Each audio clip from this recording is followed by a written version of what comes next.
Magandang araw sa ating lahat. Ito i-share ko sa inyo paano magtanggal nitong mushroom sprocket, nitong drink machine blender. Kailangan tanggalin ito para mapalitan ng bago. Ito yung shinare ko sa vlog na kung paano i-troubleshoot yung blender na mahina yung ikot ng fan blade.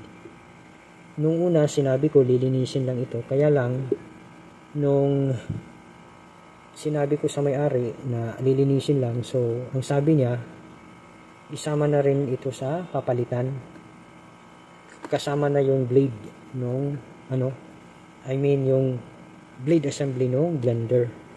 So i-share ko sa inyo paano tanggalin itong mushroom sprocket. So ang gagawin ninyo, itong rubber na ito, yan po ay nakalagay dyan, so kailangan tanggalin ito. Tapos yung covered dito sa ilalim, may mga screw po yan, kailangan tanggalin muna yung cover.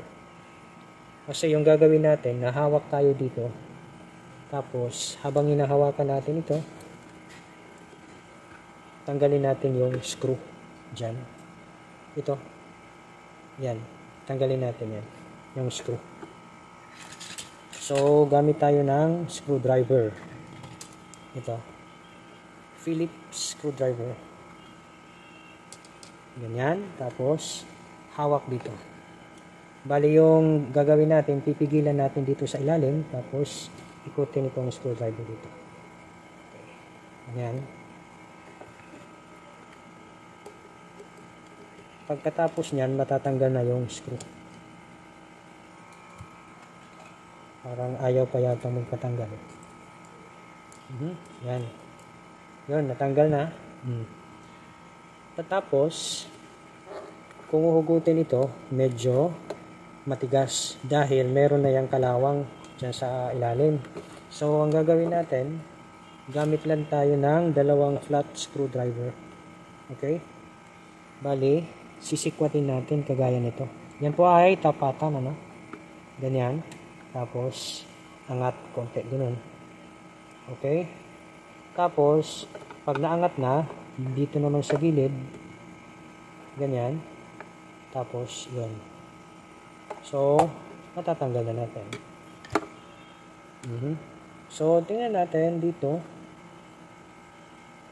Ayan, kinakalawang na talaga. Okay? So, ayan, natanggal na natin itong mushroom sprocket. Sunod na gagawin natin dito, i-order natin ito online. Sukatin natin yung size, yung dimension dito. Ito, meron akong panukat kagaya nito. Ayan. Yan ay nasa 4 cm or 40 mm. Yan. Tapos dito, merong 40. Yan, nasa 30. Okay? 30. Okay? 30. So, bali, yung bibili natin na mushroom sprocket o yung i-order natin online na mushroom sprocket ay 40 yung sukat dito, tapos 30 naman yung height. So hanggang dito na lang itong ating video tutorial. Sana po ay meron kayong natutunan. Kung may natutunan naman kayo, paki-like at share. Kung hindi ka pa nakapag-subscribe, maaari po lamang ay mag-subscribe sa ating channel. Paki-click na rin yung notification bell para updated ka sa mga bagong upload na videos. Hanggang sa muli, maraming salamat po.